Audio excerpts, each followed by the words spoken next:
Welcome to the Shifting Our Schools podcast, where we believe learning never stops. We create innovative and flexible professional development opportunities that support the current research and thinking in education today. This week's podcast episode aspires to set you up to take another step forward on your personal learning journey. Now here's your host, Jeff Udick. I'm super excited about today's episode. We have author Linda Flanagan on the show talking about her brand new book, Take Back the Game: How Money and Mania Are Ruining Kids Sports and Why It Matters. Jeff, so much comes up in this conversation. Listeners, I think you'll want to stay tuned for questions about what messages kids are receiving from adults in their life about what childhood is, what opportunities we are providing, or maybe what opportunities we're not preventing for kids to collaborate, to create their own free play.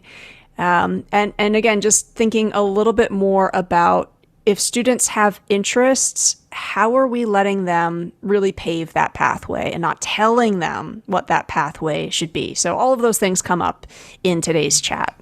Yeah, and one of the things that I really appreciated, it made me feel good, is a lot of the conversations when I'm in front of parent groups, when I'm consulting with schools and do parent nights, a lot of my same research that I have done through the years around parenting and how that's impacting students in schools. We're hearing the exact same conversation, and you'll hear Linda and I kind of go back and forth about we're seeing the exact same thing now in sports and how that is also impacting schools. And one of those things is around this idea of collaboration, around joy, just kids being happy and having freedom to be happy, I think is something that really comes out to me in today's conversation. You know, kids are so overscheduled today. And we as humans overschedule ourselves in 2022. How do we let go of that a little bit and just, find a way to enjoy a little bit of life? Absolutely. I mean, what is it to be a young learner? That comes up. And Jeff sort of reminded you and I of the ways that we can help students learn how to collaborate without dictating what it means to collaborate, how we can provide perhaps like a rehearsal space, but not completely strip away agency, right? Like we want to be supportive, not restrictive. And if only, Trisha, you had written a free guide that helps support teachers with this. One of my favorite free guides over in our library, Recalibrating Collaboration. And we'll make sure there's a link to that in the show notes. And if you're part of the newsletter, it'll be in the newsletter as well. It's been out. It's one of the first ones I think you wrote. Do you want to talk a little bit about it? It's one of my favorites as far as just helping kids to understand you're in a collaborative group. There are things to negotiate in a collaborating group. There's things that you need to make sure people know about you in a collaborating group. Talk a little bit about what there's some of the other things you can find in that free guide. Yeah, thanks for the generosity and what you have to say about it. I mean, we were getting so many requests around, sure, we want to do more project-based learning. We want to do more things that are collaborative, but learners are telling us they hate collaboration. And so we wanted to provide some guidance that looks at, okay, well, why is that? How is it that perhaps we're asking students to work together without doing any sort of work in terms of what are the skills that you need to collaborate? And the reality, Jeff, as you say, that yes, sometimes we're going to be working with other people that we don't get along with, but that is a lifelong skill. And so absolutely. The guide offers a bunch of different scenarios and students can rehearse them. And the point of the rehearsal is, like practice in the world of sports, let's take away some of the stress by running through it as a drill before it's a high stakes assessment, right? Yeah. But also let's get playful with it and let's not, I think, oh, this is going to be difficult, so let's avoid it altogether. And that comes up, Linda talks about that as well, that it's really important that young learners are having a variety of experiences, right? That we don't try to completely remove conflict because we also learn from conflict. So that free guide, again, it's available. You can go to shiftingschools.com, click resources. You'll find our resource library. It's available for you there with 60 other free guides. And listeners, we're always, always, always taking requests. So you can reach out to Jeff and I at info@shiftingschools.com or at Shifting Schools on Twitter as well. Awesome. And that reminds me, we do have our Google Workspace Pathways are up on the website. We've got 11 of them now up there. And the one that came to mind as you were talking, Tricia, is the one that you created on creating joy with Jamboard.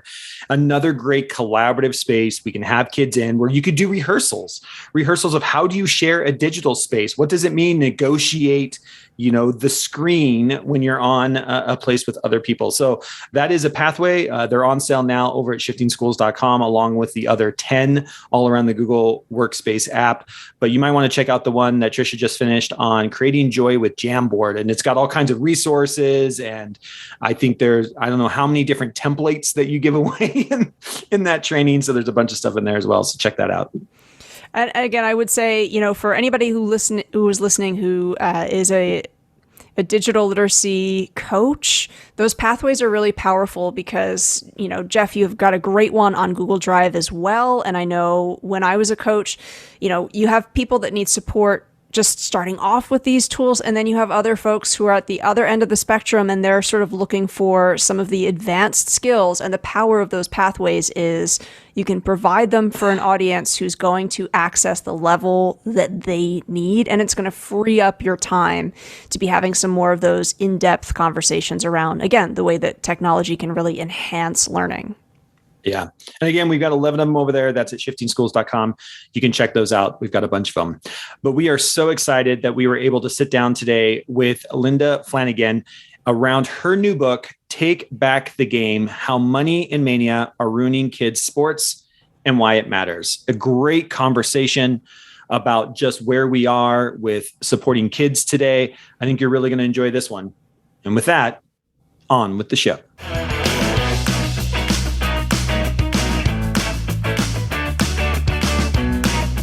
Hi, everybody. Welcome to the podcast. My name is Tricia Friedman. I am here, of course, with Jeff, and our special guest today is Linda Flanagan. Linda is a freelance journalist, researcher, former cross-country and track coach, a graduate of Lehigh University. Linda holds master's degrees from Oxford University and the Fletcher School of Law and Diplomacy, and was an analyst for the National Security Program at Harvard University. Her full bio and link to all of Linda's resources will be over there in the show notes. But Linda, perhaps most importantly, I just need to let you know, thank you so much. I was recently at a family barbecue, and because of your brand new book, I had so much to talk about. And I probably appeared more intelligent than I was about the changes in youth sports. So thank you so much for joining us today. Thank you for having me. I'm really happy to be here. Great. So we're here to talk about your new book. And I think educators, this is a really interesting one to add to professional development libraries. So the book title is Take Back the Game: How Money and Mania Are Ruining Kids' Sports and Why It Matters. It's out now. And again, Linda, I have to say the book is only 242 pages. And just within that small space, you managed to wear so many different hats: researcher, accomplished athlete, experienced coach, and of course, a parent yourself. The book is really eye-opening in terms of just how quickly the world of youth sports has been transformed. And I'm wondering, originally, the story behind you starting the book, did it come from one of those perspectives specifically, or what sort of was the seed of the idea for the book for you? Well, it kind of bubbled up organically, I would say. Both, I often wore the parent hat and the coach hat, like they were often in opposition to each other, because as a parent, when I felt irrationally happy or ridiculously unhappy about my 8-year-old's basketball performance, I could identify in those circumstances with parents that get crazy and, I start hyperventilating on the sidelines. I could appreciate how that happens. But then as a coach, when I was on the receiving end of some of that, and I thought, what is going on here? It made me kind of have this internal debate about what's important. And then also, as a runner, and I go out and think about it when I ran, and athletics have been such a big part of my life. I still run. I feel like it's been a gift to be able to run, not only physically, but mentally, emotionally, just in so many ways. And I thought, what is going on here? So that's it was wearing really those three hats that got me thinking about what we're doing with youth sports and how we've gotten so off track. And I also thought about, when I was growing up and how my own parents dealt with sports. And I'm sure like countless other parents like me, well, when I was growing up, my parents didn't do this. And they didn't. And I think to myself that, they had too much self-respect in many ways. Not that these things were out there, but they had their own lives. They had responsibilities. I mean, they had, volunteer. They were just busy doing their thing. And somehow there's been this, and I was very curious about how did we get here so that, we're giving over our lives to our kids and dressing it up as if it's like in their best interest. So that's kind of how it started. Yeah, that you bring up in the book this idea that, and we'll talk about hyper parenting a little bit later on, the messages that young people are receiving when the adults in their life don't seem to have their own interests and hobbies and pleasures from adulthood. And I think that's really something worth talking about. And I appreciate that you toggle between all of those different perspectives, because we need all of those perspectives in this conversation. And alongside some of those anecdotes, you also have an overwhelming amount of research and data that you present in this book. It's sort of breathtaking. And again, at that family barbecue gave me some fun things to point out. Oh, I'm very happy about that. So yeah, folks, if you've got a family barbecue coming up and you want some conversation, this is the great book. Yes. On pages 4 and 5, you highlight that in 2019, the youth sport industry was valued at just over $19 billion. Listeners, that's billion dollars, which surpassed the value of the NFL that year. Like, my mind was blown by that. And your book, it goes into great detail about how money is corroding youth sports. We won't spoil all of the details of the book, but I'm wondering if you might just speak to a few of those big ideas about the corrosion that you think parents and caretakers need to think more closely about. Well, because money is one aspect of it. Money is one of the giant changes that have got us where we are. If I could just mention the two others that I identify as, one is the our changed perspective on childhood, which is what I was getting to before about how, in the wonderful phrase that Jennifer Senior uses, children have moved from our employees to our bosses. Mm-hmm. And suddenly our lives revolve around pleasing them. And so how did we get here? But that is a change. That is different. As I was saying about my own parents, they had their own lives, great, good luck, enjoy yourself today. So that shift in the way parents view their kids and the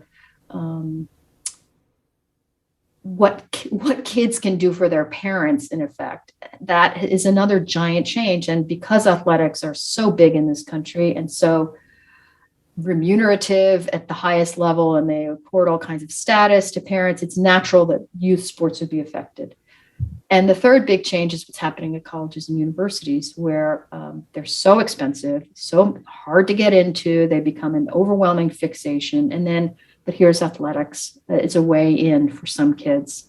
The academic standards tend to be lower. It's a streamlined process. So for those, it's the money, the changed nature of kids, and colleges and universities have just made this such a fraught enterprise. Now, the downside of all this, apart from just the cost, is that, because sports are so expensive and community funding has declined for sports, we now have like a class-based system of sports, so that low-income kids just don't have the opportunities to play, and are consequently they don't derive the health benefits that moderate sports can provide. Something like 30% of kids in households that make $25,000 or less are completely inactive. 30% of those kids. At the higher levels, $100,000 and up households, it's like 12%. Obesity rates are higher among low-income families. It's the very people who need activity the most don't have it because of the way we've set up our system or how it has devolved. I'm not trying to suggest that somebody set out to do this. It just kind of evolved this way. So it affects low-income kids. And on the other end, on the middle and upper class kids, where most of the focus is generally spent, because of all the the money and the status and the link to colleges, it's changed the very nature of sports themselves, so that younger kids are encouraged to play. Anyone who has kids knows this, like younger and younger kids are encouraged to play. Younger and younger kids are encouraged to specialize, to pick a sport and play it all the time. There's been this, cottage industry of tournaments. And, as a result, we've moved away from, if you go into high schools, it's really unusual to find a 3-sport athlete, where they used to be, like they would move from sport to sport, but that doesn't happen so much. Well, the best athletes in my high school were 3 or 4 sport athletes. Like they were the wide receiver, the point guard, and they ran track, exactly. or just played shortstop or whatever it was, they were 3 and 4, I just find it really fascinating, because I think there's a couple of things when I'm talking to parents. I do a lot of parent presentations with school districts, and I talk a little bit about this idea that, and I love that you point this out. It's we got here, and it's nobody's blame of how we got here. But from a parenting standpoint, there is a lot of, I just call it social pressure, right? There becomes this social pressure in your community to parent this way. Yes. And the more social pressure there is, the more you find yourself in these situations where it might not be the best way to parent. And as you were talking, I'm sitting here reflecting. I played baseball through college, but I was raised on YMCA baseball, which you don't even have anymore. It costs nothing. The coaches, one was my dad, volunteered their time. You didn't pay a coach to go coach 8, 9, 10-year-olds. We played t-ball together. It was the same group of kids in the neighborhood. We just grew up playing baseball together. But at the same time, I hadn't even thought about this until you were talking. My parents played Jack and Jill softball. Oh. And they played Jack and Jill softball and drug us along. And I love your idea of bosses versus employees.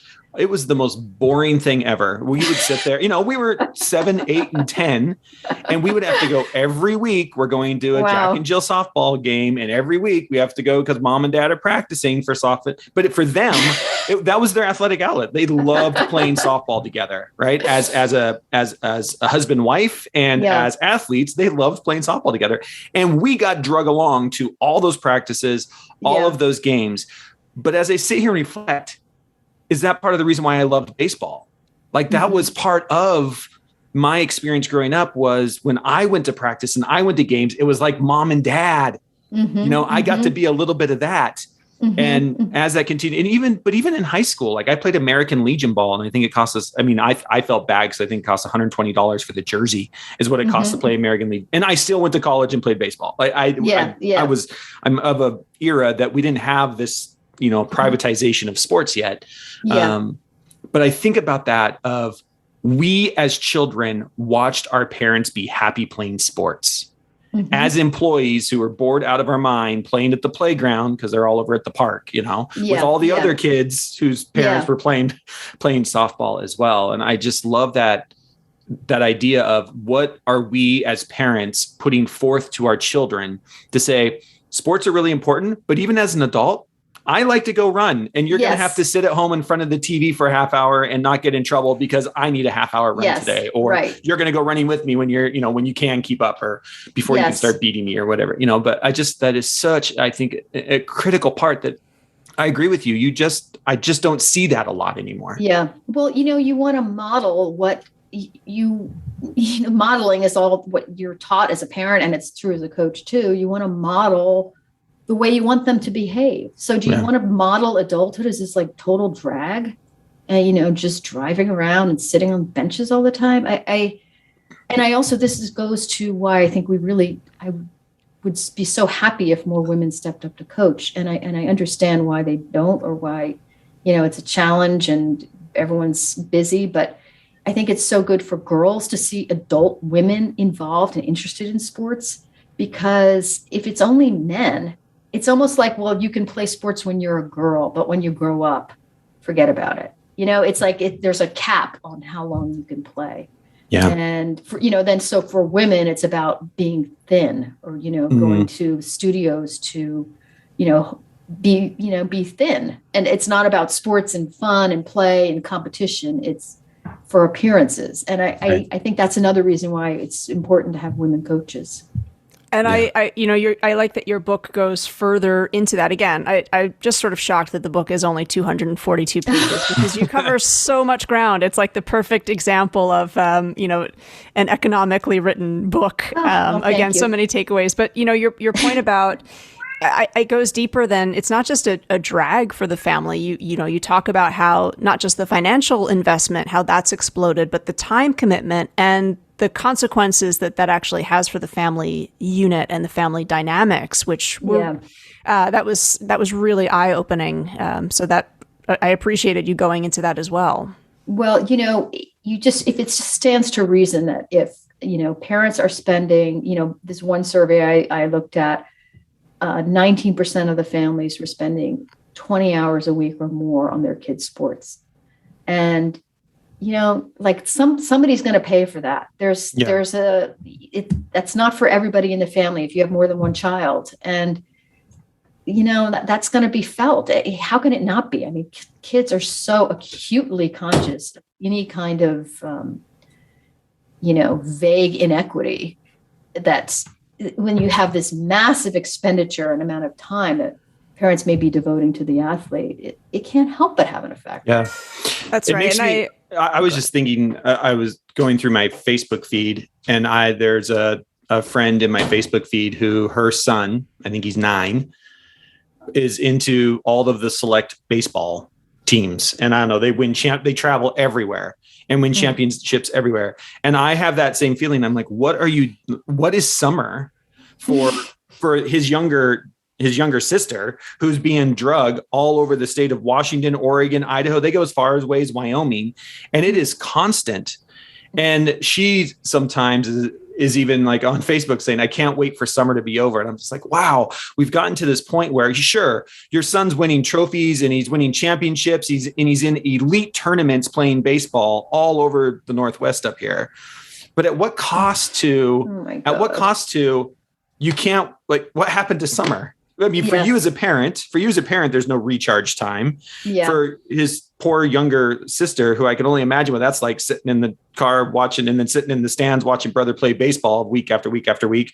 I'm the same way. I see that and I'm just like, wow, it's so different. I mean, I played YMCA baseball where I remember being yelled at because we were picking dandelions in the outfield. I mean, that's what we got yelled at because we weren't paying attention and we're blowing dandelions. Like, but look at you. You played baseball in college. I know. Because you didn't have to develop every last ounce of your athletic ability at age 6. Yeah, so true. You were allowed to grow into it. And that's, I don't know this person, but, the 9-year-old it's very possible that child will need Tommy John surgery when he's 15 or just get so he hates it or just finally run out of gas. It's not easy to maintain this for so long. Yeah, that level. And I also think, if you consider about the opportunity cost of what's, and that child may be loving it and good for him if he does, but what the things you're not doing, when you're just devoting yourself to one sport like that and you're not, not forget about vacations, but seeing your extended family or, I don't know, getting a summer job when you're a teenager, like there's all kinds of things that are lost. And I wonder how that makes kids feel when they are so much the centerpiece. And when he wants to quit, how's that going to go over? Yeah.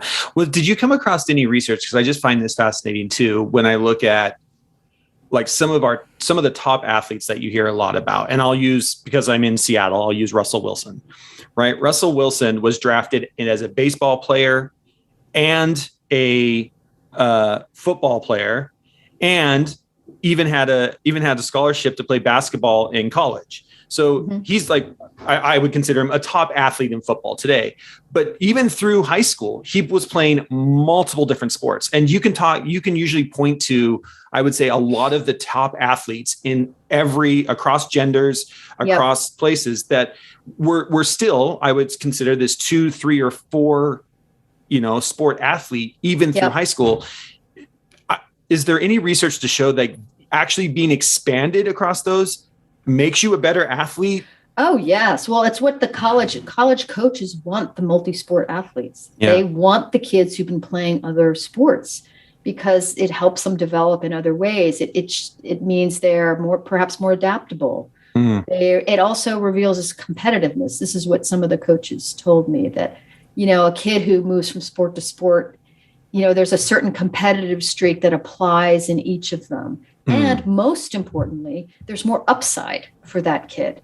If they haven't used up, again, every last ounce of their talent by the time they're 15, there's more room for growth. So, the college coaches want the multi-sport athletes. And the other really interesting piece of data I came upon was that Olympic medalists are more apt to have been multi-sport athletes. Interesting. Than Olympic participant than those who just went, so they're already talking about cream of the crop. Right. But the very best ones tended to be multi-sport athletes. Yeah. And I think that's so important for all of us to hear, and parents specifically who are thinking, oh, I want my kid loves baseball, we're just going to do baseball all the time, and be like, no, it's still good to go play flag football and do wrestling and do track and field and take a weekend off and go eat ice cream. It's okay. Okay. And it also an advantage of that is, I think it's really helpful for kids to have the experience of not being the best at something. So they're the great baseball player, but then when they go over to the fall, and maybe they're not great in soccer, but that's okay. That's fine. And it's kind of, I think it's like a really healthy balance for kids to learn that it's okay to, and now I have a little more appreciation for the kids who aren't the best on the team. So they just kind of just broaden their horizons a little bit. Yeah. Let's talk a little bit about this term that you use in the book called hyperparenting, and kind of what that is. And I know that the readers will appreciate your own reflection as a parent and as a coach inside the book. But can you talk a little bit about this idea of hyperparenting? Where do you think it's coming from? And what do our parent and caretaker audience need to know about this idea? Well, this is one of the helicopter parents, or, what's the other one? Snowplow parents, these terms that, are bandied about. And, it's just, I think all of us, or many of us who are raising kids now in certain communities, competitive communities, are immersed in this world where the expectation is that you're going to do everything you possibly can to help your child get to whatever the next level is. It's always kind of bandied about in sports, like whatever the next level is, who knows, but to help them advance, to help them get into a better college, prepare them for life. And that it is, there's this sense that it is our duty to, it's our moral responsibility to, sacrifice and do everything possible. As a result, that just means parents are more and more involved at every level. And I certainly saw this in cross country and track. Even if they don't want to be, I think many parents feel like they kind of have to be there and at games and races. And, I think we've learned over the years that this is not helpful for kids. I mean, how many books have been written about this? Like, it's not helping kids to have parents hovering and sitting on your shoulder all the time. It's absolutely true in sports. Yeah. Yeah, I couldn't agree more. And I'm much like you. I use running to bring this back to full circle, and why even as adults, we need to be very active. I find running much like you do. When I need a brain break, I go for a run. And I came into running late. I was not a runner. I ran because I had to, because I was a pitcher in college, and that's all we do is run. That's why I ran. But my wife wanted to start running, and my wife started running. And within 3 weeks, she was running more than I was and faster than I was. Now she runs marathons, and I can barely keep up doing my 3 miles. But that's, to me, the running is my place, much like you. I go to think. I never wear earbuds. I don't listen to music. It's my unplugged time. And what the things that come out of my brain in those, like, I need almost to take notes. Like that's the thing I haven't figured out is how do I take a notepad and pencil with me? Because I forget more amazing ideas by the time I get home. A friend of mine does that. She brings a little notepad with I know. her I almost feel like I have to because I'm like, oh, that's such a great idea. I have to remember that when I get home. It's much like a dream. And then I get home and I'm like, what was that amazing idea that was going to, change the world? I can never remember what it was. But it is such, just physical activity in general. But I think running is one of those I'm very much like when you were saying, I'm like, that's me. I just go for a run and just let my mind do my mind thing. And, and I don't have earbuds in and do anything. And that's why, I really wanted to make the point clear in the book that, I am an advocate for sports. I love them. I love, I think there's so many advantages that come with playing sports. Being active and health, emotional, physical health. And that's why it's important that we do it right. And we're just it's gotten out of whack. Yeah. And the community piece too. And listeners, I should point out that Linda has a whole bunch of solutions that she does point readers to at the end of the book, both parents, caretakers, coaches to consider. And I think as a closing note, it's worth pointing out that one of them is, seeing athletics and sports as a space for joy and making sure that kids have autonomy in that. I mean, the three of us on this call probably grew up free play, meet you at the park, let's organize our own game. And making sure that kids have that as an opportunity because that is so joyful. And I really think you point to how we're robbing kids of a crucial, really joyful childhood experience when we're not just getting out of their way and saying, play, create your own game. You can organize it yourselves. Yes, I know. I mean, it's just we've gotten so far away from that. And yet, I believe the psychologist, Peter Gray, has written, is kind of the authority on free play. He said, that's where kids learn. That's where they learn how to get along with other kids, how to keep games fair and fun. It's not about mollifying the adults on the sidelines. It's about figuring it out. They learn leadership and, that's collaboration, cooperation. Exactly. And I would say in education, one of the things we're seeing, to bring this back to what is happening in the classroom, is we are having more and more educators tell us that when they put kids into groups of 3 or 4 to collaborate on a project, kids don't even know how to get started. And we're not talking like elementary kids. We're talking like middle school, high school kids. They don't know how to get started in a collaborative project. Three of us put in a project and they're just like, okay, the 3 of you, figure out, here's the assignment. Here's what I need you to do. They don't know how to get started. They don't know how to negotiate those, whose job is doing what, how are we going to organize this? And I think it comes right back to this conversation that when I was 4, 5, 6, 7, 8, I played at the playground with a bunch of other kids and we had to play hot lava and figure out the rules of the game and where the safe base was. And it's all this collaboration. And this generation, very few of this generation got to go out and do that play where you learn to collaborate with people that you just met at the playground or you meet every Saturday because your mom and dad are playing Jack and Jill softball. And so you're trying to figure it out, right? Whatever it happens to be. And now you're in high school, you're in a group setting, and you don't know how to collaborate. You don't know how to negotiate the rules of this thing where, we just got thrown into a group together and who's going to do what and what the timeline is. And then we're seeing that in the workplace as well. When we're now seeing, employers talk about having difficulties with people working in groups. Yeah. And I think it really comes all the way back down to 4, 5, 6, 7, 8, the ability to free play, learn, collaborate, negotiate, cooperate, and you kind of dig through it at an early age. And those skills are built on over a lifetime. Yeah. Well, and I would add to that, coaches have a role here too, and they can encourage more. I think it's really it's high time for coaches to be more collaborative with the kids and the teams, just like the classroom is moving that way. Yeah, there's absolutely more about, child-centered learning, that you dictate the terms of your education and do what you're interested in. And, teachers are there to help facilitate that. I think coaches, the same applies with coaching. It's not that there isn't someone in charge, but it should be encouraging leadership and input from the kids on the team. It's not just about the person in charge telling them what to do. I think that's part of the solution too, I think. Yeah. Yeah. Well, thank you, Linda, for a great conversation. Again, the book is Take Back the Game: How Money and Mania Are Ruining Kids' Sports and Why It Matters.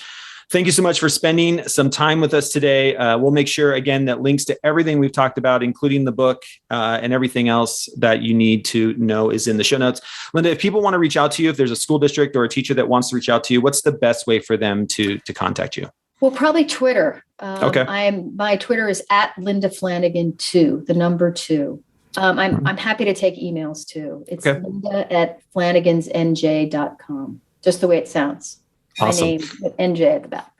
Thank you so much. We'll make sure all of that is in the show notes as well. Linda, thank you so much for being on Shifting Schools. My pleasure. Thank you very much. We hope you've enjoyed this episode of Shifting Our Schools. If you found this episode helpful or inspiring, please make sure to subscribe and leave the team a 5-star rating. If you want to learn more about the Shifting Schools team or download our free resources, head over to shiftingschools.com to see what's on offer now. Thanks for listening, and we'll catch you next week for another episode to keep rethinking the shifts our schools need.